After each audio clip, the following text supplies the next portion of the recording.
Монгол улсын шүүх эрх мэдлийн шинтгэлийг үр дүнтэй хэрэгжүүлэх хослмол түншлэлийн төслийн өдөр дох хорооны анхны хурал 2025 оны 5 дугаар сарын 30-ны өдөр боллоо.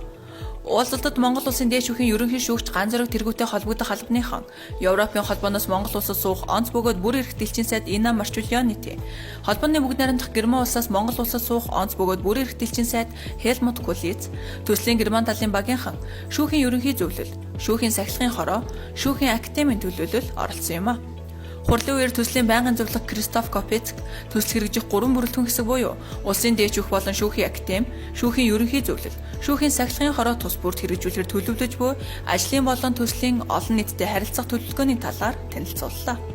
Хуралд оролцогчид төслийн хүрээнд хэрэгжих ажлын төлөвлөгөөний талаар санал солилцож, эхний 6 сард хэрэгжүүлэх төлөвлөгөөг албан ёсоор баталсан юм а.